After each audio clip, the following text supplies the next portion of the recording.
السلام علیکم ورحمۃ اللہ تعالی وبرکاتہ۔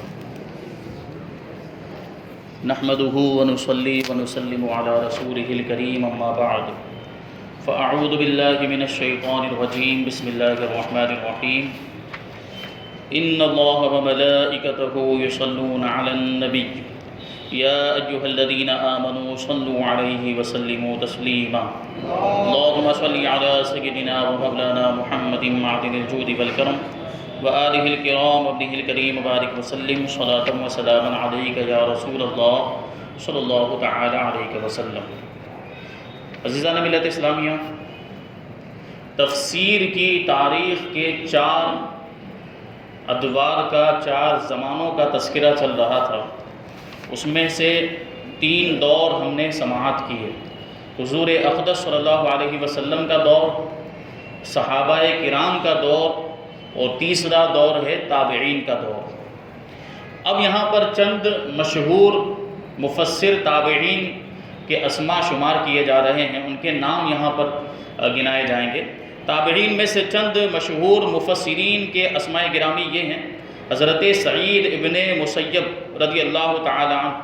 حضرت عروہ رضی اللہ تعالی عنہ، حضرت سالم، حضرت عمر ابن عبدالعزیز، حضرت سلیمان ابن یسار، حضرت عطا ابن یسار، حضرت زید بن اسلم، حضرت ابن شہاب زہری، حضرت حسن بصری، حضرت مجاہد بن جبیر، حضرت سعید بن جبیر، حضرت علقمہ، حضرت قتادہ، حضرت امام ابن سیرین، حضرت ابراہیم نخعی اور حضرت امام شعبی رضی اللہ تعالی عنہم۔ یہ مشہور مفسرین تابعین ہیں جنہوں نے دور تابعین میں قرآن پاک کی تفسیر بیان کی اور قرآن پاک کے معانی اور مفاہیم اور اس کے مطالب کو دوسروں تک پہنچایا۔ یہ بڑے مبارک نام ہے کیونکہ یہ اللہ کے نیک بندے، اللہ کے برگزیدہ بندے ہیں جن کو اللہ تبارک و تعالیٰ نے اس مقدس کام کے لیے چن لیا تھا۔ تو ان ناموں کی برکتیں بہت زیادہ ہیں۔ اللہ تبارک و تعالیٰ، ہم نے یہ نام سنے ہیں، ہمیں ان کی برکتیں دنیا میں بھی عطا فرمائے اور آخرت میں بھی عطا فرمائے۔ اب چوتھا دور کون سا ہے؟ تو یہ تابعین کے بعد اموی اور عباسی خلفاء کے دور میں تفسیر قرآن پر بہت بڑا کام ہوا۔ تابعین کا جب دور گزر گیا تب تابعین کا دور آیا، اور اموی بادشاہ جو تھے، بنی امیہ سے تعلق رکھنے والے جو بادشاہ، اس کے بعد عباسی حکومت آئی، اور ان کے دور میں تفسیر قرآن پر علماء کرام نے بہت سارے کام کیے۔ بادشاہ تو اپنے کام کرتے رہے، بادشاہ تو حکومت کرتے رہے، لیکن دوسری جانب یہ جو کام تھا یہ علماء کرام نے کیا۔ پہلے کیا ہوا؟ خلفائے راشدین جب تک تھے، خلافت راشدہ جب تک تھی، تو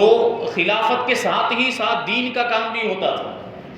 جو بادشاہ، جو خلیفہ اس وقت کا ہوتا تھا، وہی دین کا کام بھی انجام دیتا اور دین کے سارے کام کا وہ انتظام بھی فرمایا کرتا، اہتمام بھی کرتا تھا وہ خلیفہ جو ہوتا تھا خلفائے راشدین کے زمانے تک۔ لیکن جب بادشاہت آ گئی تو پھر بادشاہت اور حکومت الگ ہو گئی اور دین کے کام الگ ہو گئے۔ بادشاہت اور حکومت بادشاہوں نے کرنا شروع کر دیا، اور دین کا جو کام تھا پھر یہ علماء کرام کی ذمہ داری۔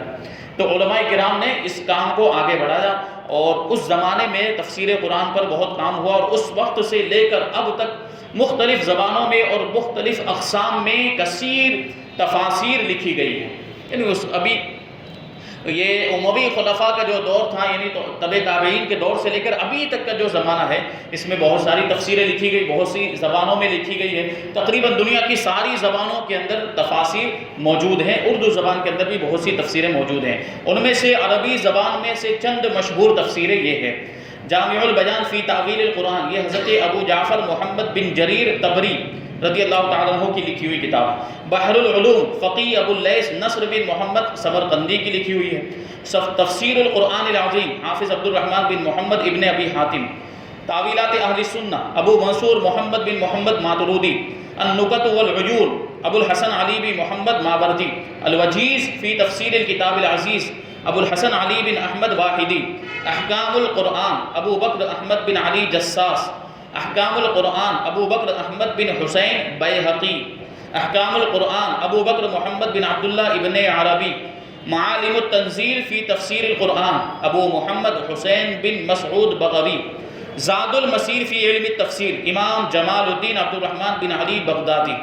التفسیر الکبیر، ابو عبداللہ محمد بن عمر رازی۔ الجامع لاحکام القرآن، ابو عبداللہ محمد بن احمد قرطبی۔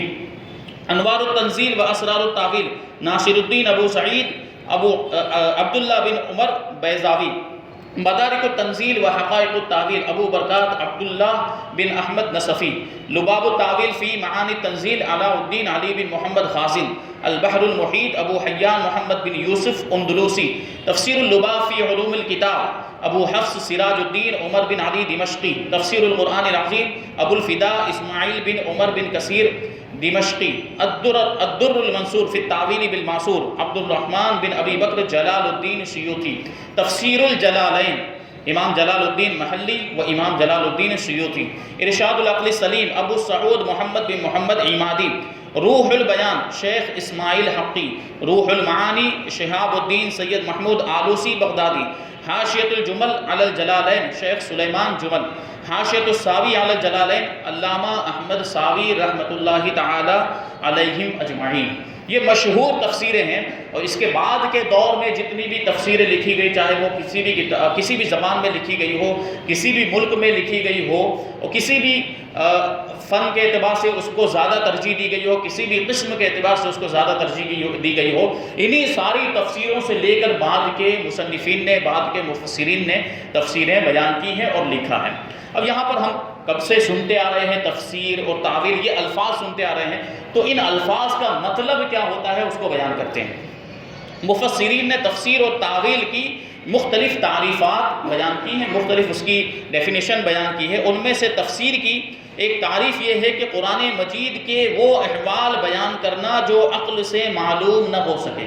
اس سے پہلے بھی یہ بات آئی تھی کہ قرآن مجید کی تفسیر کوئی اپنی طرف سے بیان نہیں کر سکتا، کوئی اپنی رائے سے نہیں بیان کر سکتا ہے۔ قرآن مجید کیونکہ اللہ تبارک و تعالیٰ کا کلام ہے، وہ اس کی مراد کیا ہے وہ اللہ ہی سب سے بہتر جانتا ہے، اس کے بعد اللہ کے رسول صلی اللہ علیہ وسلم جانتے ہیں، اور پھر اللہ کے رسول صلی اللہ علیہ وسلم نے جن لوگوں کو بتایا ہے وہ سب سے بہتر جانتے ہیں قرآن مجید کی تفسیر کو، تو کوئی اپنی رائے کے ذریعے سے تفسیر کو نہیں بیان کر سکتا۔ تو قرآن مجید کے وہ احوال، قرآن مجید کے احکام، قرآن مجید کی مراد، قرآن مجید کے معانی اور مطالب جو عقل سے معلوم نہیں ہو سکتے، انسان غور و فکر کر کے معلوم نہیں کر سکتا ہے، کسی کے بتانے سے ہی وہ چیزیں معلوم ہو سکتی ہیں، اور اسی کو تفسیر کہا جاتا ہے، چونکہ یہی وہ تفسیر ہے جو حضور نے بتائی، جو صحابہ نے بتائی ہے اور جو تابعین نے بتائی ہے۔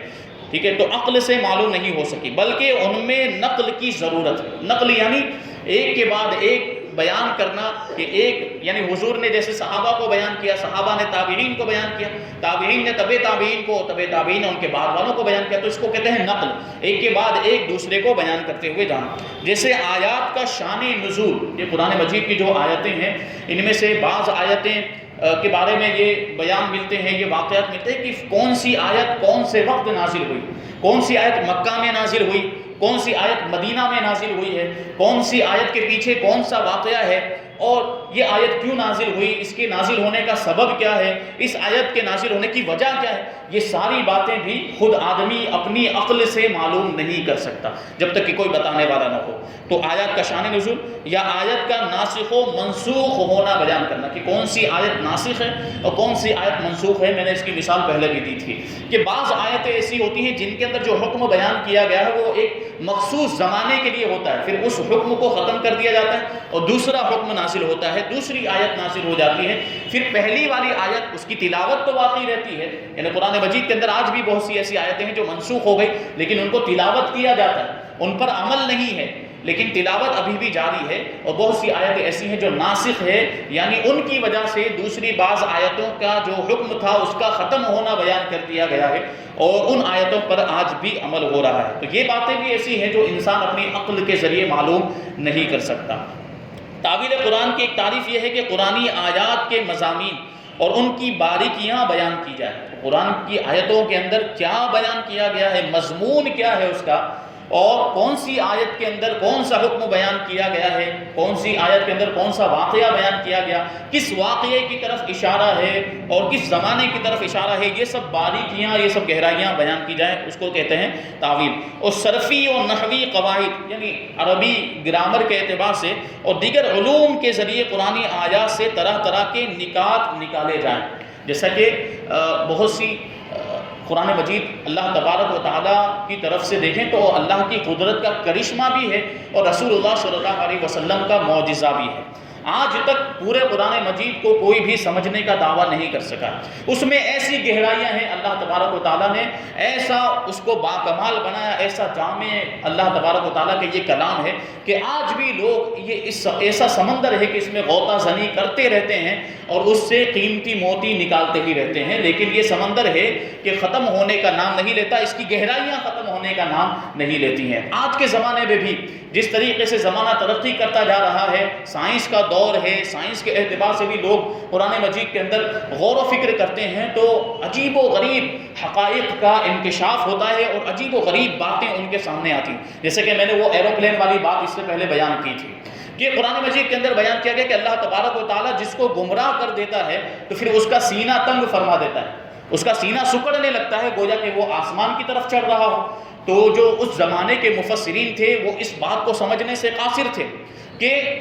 سینے کے سکڑنے کا، سینے کے تنگ ہونے کا آسمان کی طرف بلند ہونے سے کیا تعلق، کیونکہ اس زمانے میں آسمان کی طرف بلند ہونے کا کوئی ذریعہ نہیں تھا، اس زمانے میں ایروپلین نہیں تھے، اس زمانے میں ہیلی کاپٹر وغیرہ نہیں تھے کہ جن کے ذریعے آدمی یا انسان اوپر آسمان کی طرف جا سکے اور اس چیز کا تجربہ کر سکے۔ لیکن جب زمانہ تبدیل ہوا اور سائنس نے ترقی کی، ایروپلین بن گئے اور ہیلی کاپٹر وغیرہ بن گئے، اور جب اوپر لوگ اڑ کر جو ہے کہ جانے لگے، یہاں تک کہ راکٹ وغیرہ کے اندر تو فضا سے بھی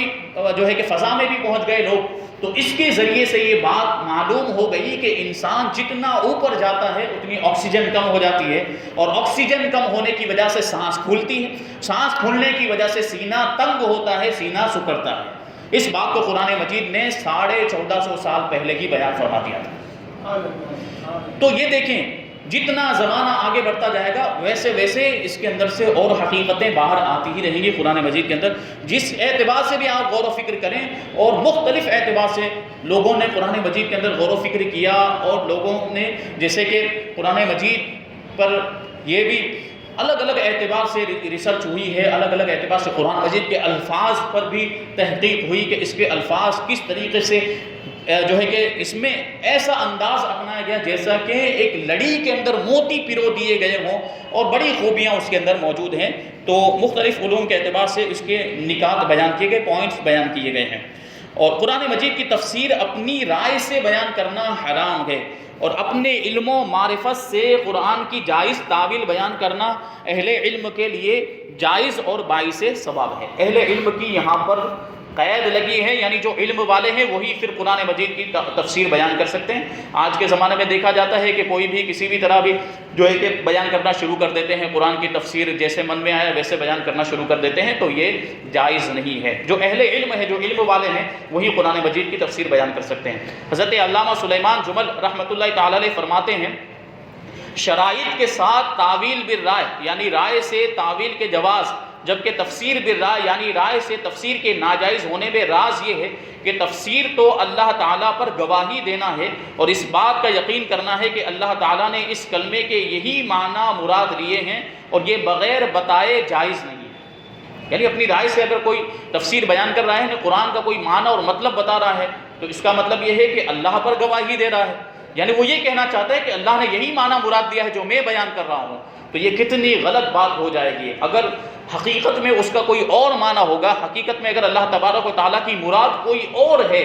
اور اس نے اپنی رائے سے کچھ اور بیان کر دیا ہے، تو یہ کتنا سخت اور کتنا بڑا جرم ہو جائے گا۔ اس لیے امام حاکم رحمۃ اللہ تعالیٰ نے فیصلہ کر دیا کہ صحابی کی تفسیر مرفوع حدیث کے حکم میں ہے۔ مرفوع حدیث کسے کہتے ہیں؟ مرفوع حدیث وہ حدیث ہوتی ہے جس کو صحابی رسول خود رسول اللہ صلی اللہ علیہ وسلم سے بیان کرے، یا تو رسول اللہ سے ڈائریکٹ سن کر بیان کرے، یا حضور پاک صلی اللہ علیہ وسلم کا کوئی عمل ہو جو صحابی نے حضور کو کرتے ہوئے دیکھا اور پھر اس عمل کو بیان کرے، تو اس کو بھی حدیث مرفوع کہتے ہیں۔ یا یہ کہ کسی صحابی نے اللہ کے رسول صلی اللہ علیہ وسلم کے سامنے کوئی عمل کیا اور اللہ کے رسول صلی اللہ علیہ وسلم نے اس سے منع نہیں کیا، تو وہ بھی حدیث مرفوع کے حکم میں ہوتی ہے۔ تو یہاں پر صحابی کی تفسیر کو حدیث مرفوع کے حکم میں بیان کیا، یعنی جو حدیث مرفوع کا مرتبہ ہے، حدیث مرفوع سب سے اوپر آتی ہے، وہی مرتبہ صحابی کی تفسیر کا ہے۔ اس کا مطلب یہ ہوا کہ صحابہ کرام جب کسی آیت کی تفسیر بیان کر رہے ہیں، کسی آیت کا معنی اور مفہوم بیان کر رہے ہیں، تو یہ یقینی بات ہوگی کہ وہ اپنی طرف سے بیان نہیں کریں گے، انہوں نے یقینی طور پر رسول اللہ صلی اللہ علیہ وسلم سے سنا ہوگا، تبھی وہ بیان کر رہے ہیں۔ تو اس کا مطلب کیا ہوا کہ صحابہ کرام نے جو بھی تفاسیر بیان کی ہے ان کو اللہ کے رسول صلی اللہ علیہ وسلم سے سن کر انہوں نے بیان کیا ہے. اور تعویل چند احتمالات میں سے بعض کو یقین کے بغیر ترجیح دینے کا نام ہے، اس لیے یہ بغیر بتائے اہل علم کے لیے جائز ہے. اہل علم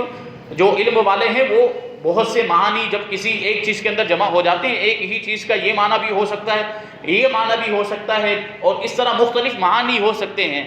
تو اس میں سے کون سا معنی مراد لیا جائے اور کون سا معنی مراد نہ لیا جائے یہ کون بتا سکتا ہے؟ جو اس چیز کا علم رکھتا ہے، جو اس چیز سے واقف ہے، وہی اس چیز کو بیان کر سکتا ہے، اور اسی کو تعویل کہتے ہیں. تو یہ دیکھیں یہاں سے اب مفسرین کے لیے ضروری علوم کون سے ہیں، یعنی جو مفسر ہوگا، جو تفسیر بیان کرنے والا ہوگا، قرآن پاک کی تفسیر جو بیان کرے گا، اس کے لیے کون سے علم کا حاصل کرنا ضروری ہے، کون سے علوم کا ہونا ضروری ہے، وہ انشاءاللہ تبارک و تعالی یہاں سے آئندہ ہفتے بیان کیا جائے گا. اور اس کے بعد تفسیر کے درجات، میں نے ایک درجہ بتایا تھا کہ کبھی کسی آیت کی تفسیر قرآن کی دوسری آیت کے ذریعے سے ہوتی ہے، تو یہ قرآن کی تفسیر کے درجات ہیں جو انشاءاللہ تبارک و تعالی آگے بیان کیے جائیں گے. اللہ تبارک و تعالی ہم سب کو عمل کی توفیق عطا فرمائے.